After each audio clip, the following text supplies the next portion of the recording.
할렐루야. 오늘 하나님의 말씀은 구약성경 이사야 59장 1절부터 21절까지의 말씀입니다. 이사야서 59장 1절부터 21절까지의 말씀을 제가 봉독합니다. 여호와의 손이 짧아 구원하지 못하심도 아니요 귀가 둔하여 듣지 못하심도 아니라 오직 너희 죄악이 너희와 너희 하나님 사이를 갈라놓았고 너희 죄가 그의 얼굴을 가리어서 너희에게서 듣지 않으시게 함이니라.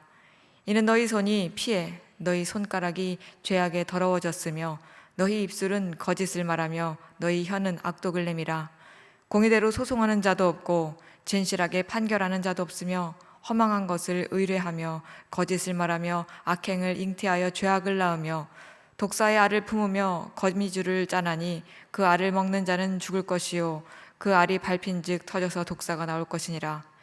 그 짠 것으로는 옷을 이룰 수 없을 것이요 그 행위로는 자기를 가릴 수 없을 것이며 그 행위는 죄악의 행위라. 그 손에는 포악한 행동이 있으며 그 발은 행악하기에 빠르고 무죄한 피를 흘리기에 신속하며 그 생각은 악한 생각이라.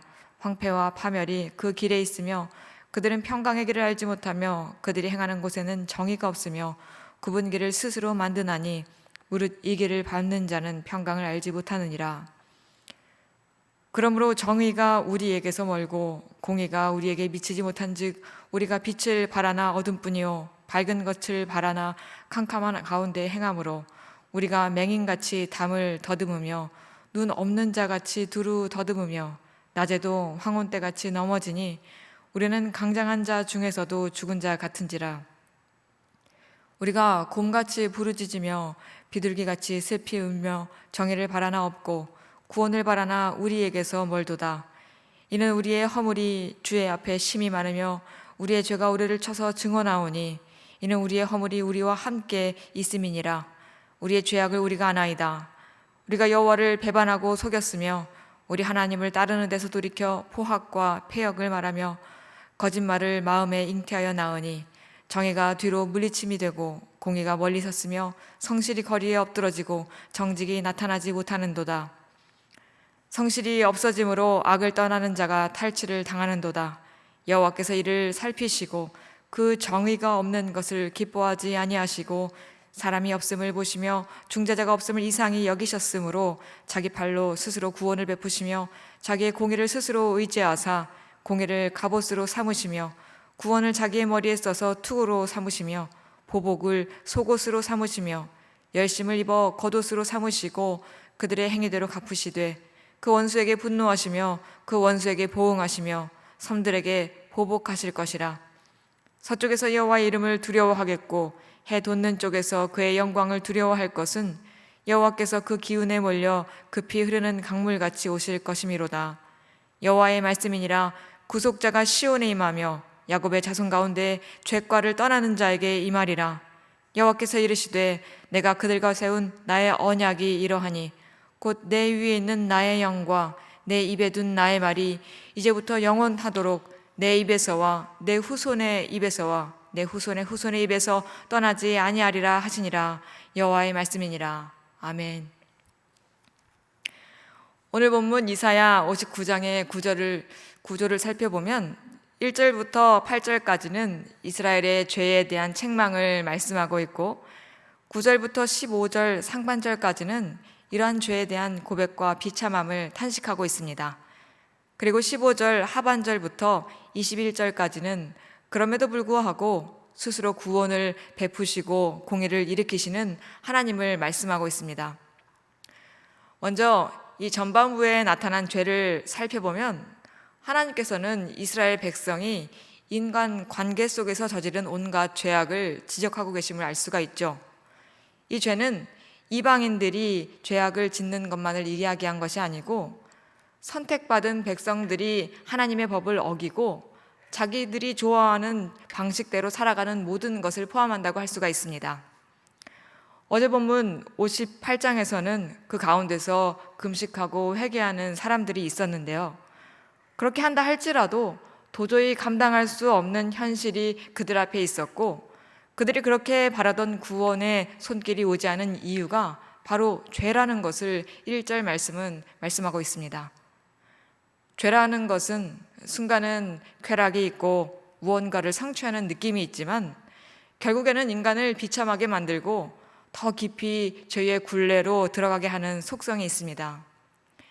예를 들면은 음란에 빠진 청년들이 수련회 때 대성통곡하고 음란을 회개한들 집에 돌아가서 생활하다 보면은 한 일주일 지나면 그 죄에 다시 빠지고 자책감에 허우적거리는 모습을 보이죠. 허영과 명예에 관심이 있는 사람은 이걸 어떻게든 해결해 보고 싶어서 금식 기도도 하고 회개도 하고 하지만은 그 영역을 여전히 사랑해서 회개를 반복하는 동시에 이 세상의 정욕에도 끌려가는 그런 상황을 마주하게 됩니다. 또 계속 머릿속에 다른 사람을 비판하고 정죄하는 그런 생각이 드는 사람은 내가 정말 그러지 않으리라 다짐하고 결단하고 기도하지만은 어느 순간 보면 또 타인을 마음의 법정에 세워놓고 하루 종일 비판하고 정죄하는 자신을 발견하게 되죠. 또 소소하게 계속 상대를 원망하는 사람은 십수년이 지나면 용서하지 않은 원망이 쌓이고 쌓여서 그 누구도 그 견고한 원망을 해결해 주지 못하는 상태가 되어버리곤 합니다. 그리고 그렇게 자기 자신뿐만 아니라 용서받지 못한 상대도 하나님과의 관계가 막혀버리고 많은 일들이 발생하곤 하죠. 우리는 왜 이렇게 비참하고 절망스러운 삶을 살아가게 되는 것일까요? 본문 10절에서는 죄 가운데 있는 이스라엘을 영적 맹인이다라고 판단하는데요. 죄 중에 있는 성도가 절망스러운 삶을 사는 이유가 영적인 맹인이기 때문에 그렇습니다. 요즘 중고등학교 수험서를 보면은 참 입이 떡 벌어질 만큼 잘 만들어 놨다는 그런 생각이 드는데요. 그런데 그런 잘 만들어 놓은 문제집 한 10권 사서 친절하게 해설해 놓은 답을 여러 번 읽는다고 해서 문제 해결력이 생기는 것이 아니죠. 어려워도 혼자 힘으로 끙끙대면서 풀어봐야지 그 문제가 내 것이 되고 응용 문제도 풀 수 있게 됩니다.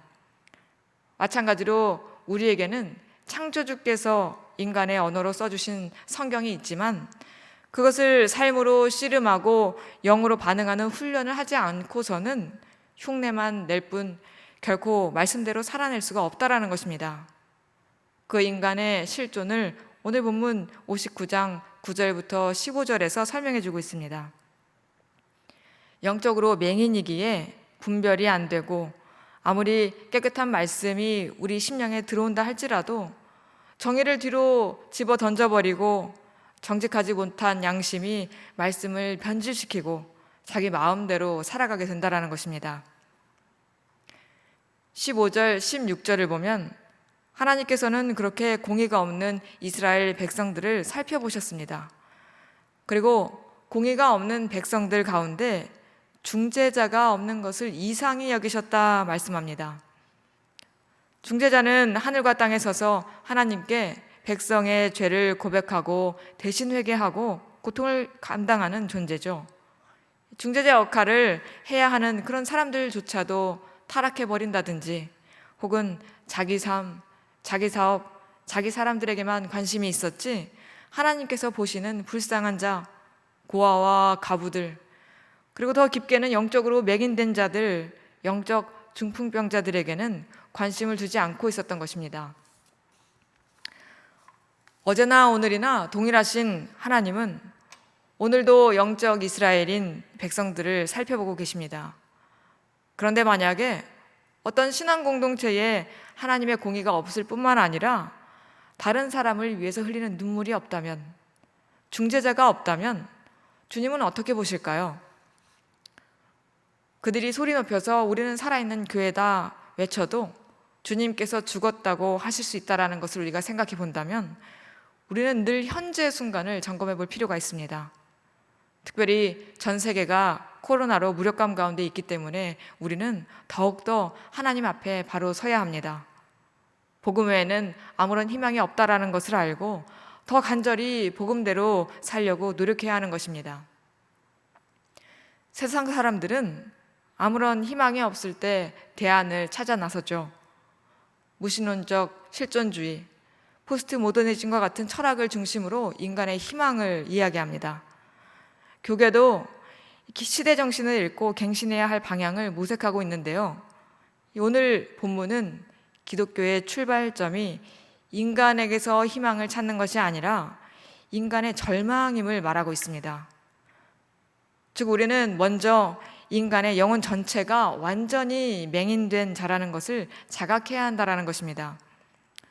어떤 공의와 정의도 분간할 수 없는 영적 맹인이 되어 있다는 것을 알고 절망할 필요가 있습니다. 왜냐하면 하나님께서 인간을 그렇게 진단하시기 때문이죠. 구약시대에 하나님 백성들은 분명히 하나님을 믿었고 열심을 내서 예배를 드렸습니다. 그러나 그들은 굽은 길을 냈죠. 그런데 하나님은 그 모습을 팔짱 끼고 외면하는 그런 분이 아니었습니다. 오늘 본문 16절에서 자기 팔로 스스로 구원을 베푸시며 자기의 공의를 스스로 의지하사, 하나님은 자기 팔로 스스로 구원을 베푸시고 자기의 공의를 스스로 의지하사 무언가를 하셨습니다. 죄중에 있는 이스라엘 백성들을 회복시킬 놀라운 구원의 길을 계획하신 것이죠. 바로 여기에 기독교의 희망이 있습니다. 하나님께서는 어떤 도구들을 통해서 이스라엘 백성을 재련해 가시는데요. 먼저 바벨론을 통해서 남유다를 멸망시키시고 포로 생활을 하는 어느 시점에 다시 이스라엘로 돌아올 거라는 그런 메시지를 주십니다. 이렇게 백성들과의 관계 회복을 위해서 바벨론을 들어 사용하시는데 그들의 그 잔혹함, 무자비함으로 이스라엘 백성의 교만한 마음을 부수고 겸손한 마음을 만드셨습니다. 그리고 하나님의 눈으로 구원을 베풀 수 있는 때를 보고 행하시는데요. 19절을 보면 서쪽에서 여호와의 이름을 두려워하겠고 해 돋는 쪽에서 그의 영광을 두려워할 것은 여호와께서 기운에 몰려 급히 흐르는 강물같이 오실 것이미로다. 사람으로서는 결코 할 수 없는 구원의 일을 베푸시는 장면입니다. 하나님의 놀라운 능력으로 이스라엘 백성들을 원래 자리에 돌려놓으시는데요. 역사적으로는 고레스라는 도구를 사용해서 일하시죠. 서쪽에서 여호와의 이름을 두려워하고 동쪽에서 그의 영광을 두려워한다라는 것은 이 동서남북 세상 전체가 하나님을 다 두려워한다라는 것입니다.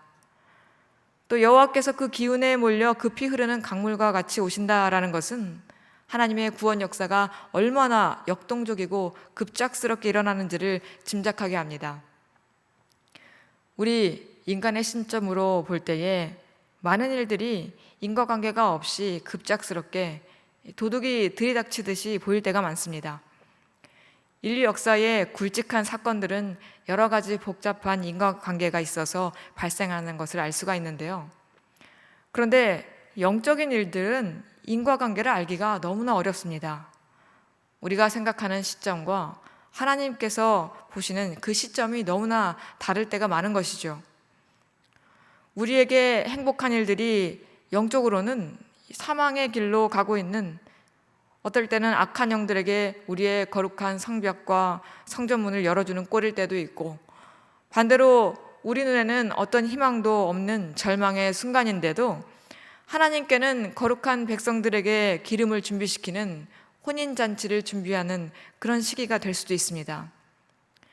우리가 이 하나님의 눈을 가지고 있다면 방황하거나 낙담하지 않고 가치 있고 의미 있는 일들에 집중할 수 있을 것 같은데요. 안타깝게도 우리는 그 뜻을 정확히 알 수가 없습니다. 그렇기 때문에 우리가 할 수 있는 가장 좋은 일은 언제나 겸손하고 간절하게 주님의 자비와 긍휼하심을 달라고 기도하는 것입니다.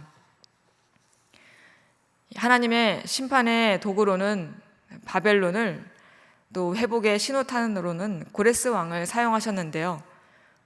고레스는 바벨론과 같이 하나님의 도구였을 뿐이지 그 이상의 의미가 없습니다.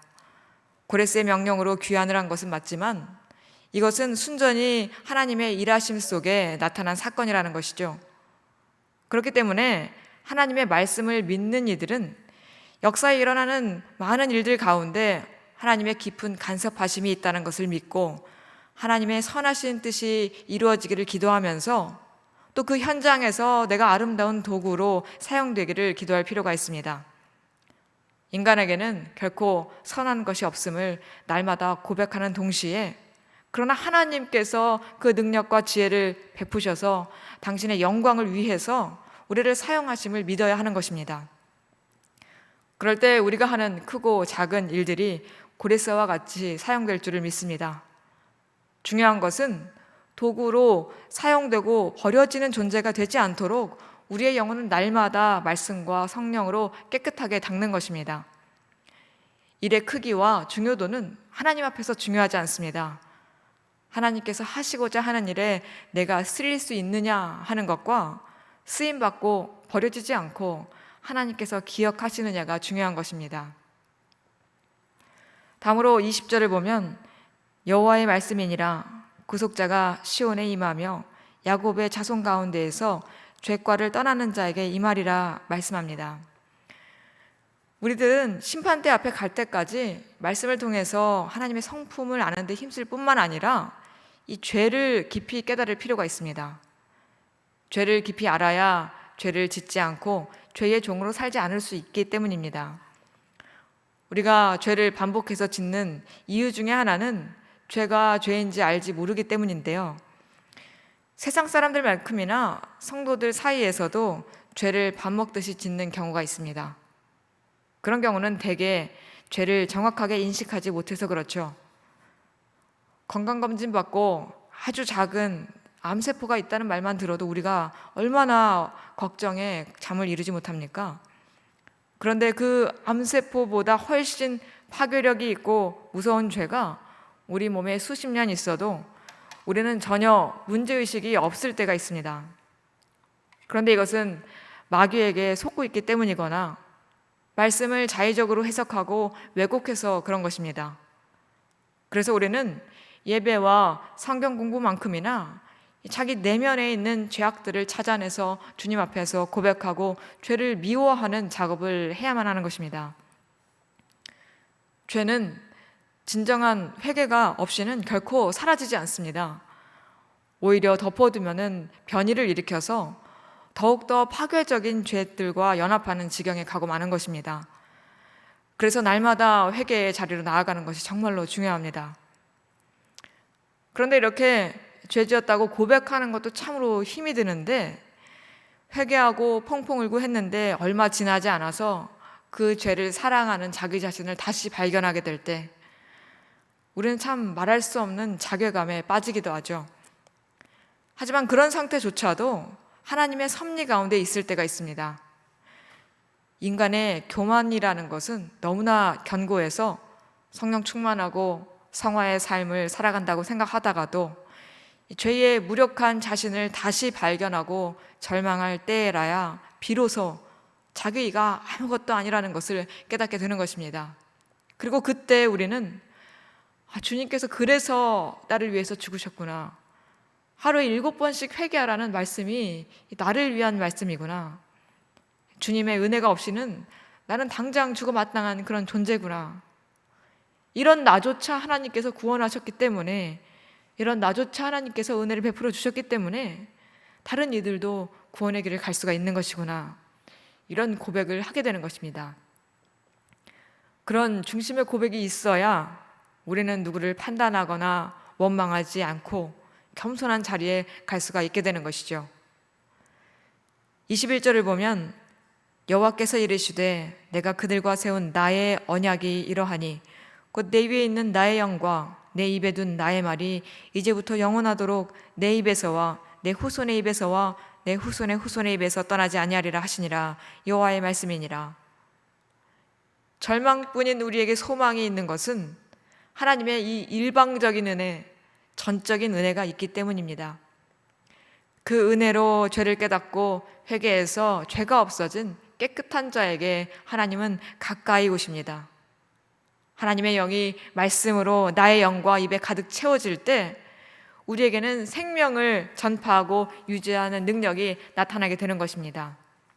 그리고 그 능력은 한시적인 것이 아니라 후손과 후손의 후손까지 장차 올 심판날까지 유효한 것입니다. 왜냐하면 그 약속은 나로부터 온 것이 아니라 하나님께서 나와 맺으신 언약이기 때문입니다. 사랑하는 성도 여러분, 우리가 죽지 않고 사는 이유는 주님을 영원롭게 하기 위함입니다. 그분의 영광을 위해서 우리가 할 일은 그분께서 명하신 일을 충성되게 순종하는 것임을 알고 각자의 삶 속에서 하나님의 뜻과 실천의 지혜를 구하는 저와 여러분이 되기를 소망합니다. 그리고 그것이 가능할 수 있도록 지극히 작은 죄, 반복되는 죄, 회개함에도 불구하고 사랑하고 있는 죄를 날마다 주님 앞에 고백하고 치열하게 싸워서 승리하는 우리 모두가 되기를 원합니다. 스스로 구원을 베푸시는 하나님께서 계시기 때문에 이 매일의 회개와 거룩함으로 가정과 이웃, 교회 공동체가 말씀과 성령의 능력을 체험하게 될 줄을 믿습니다. 기도하겠습니다. 죄 중에 있었던 이스라엘을 버려두지 않으시고 죄를 없이 하시고 구원을 베푸시는 하나님의 역사를 찬양합니다. 어제나 오늘이나 동일하신 하나님 아버지, 주님의 크신 은혜로 절망 중에 있는 우리들에게 산 소망이 되어 주시니 감사를 드립니다. 우리에게는 아무 선한 것이 없음을 고백합니다.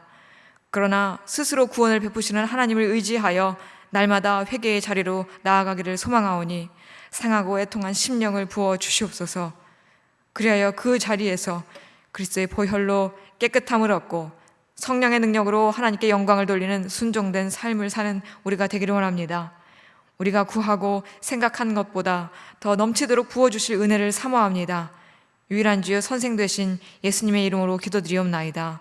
아멘. 이제 각자의 기도 제목들로 주님 앞에 나아가도록 하겠습니다.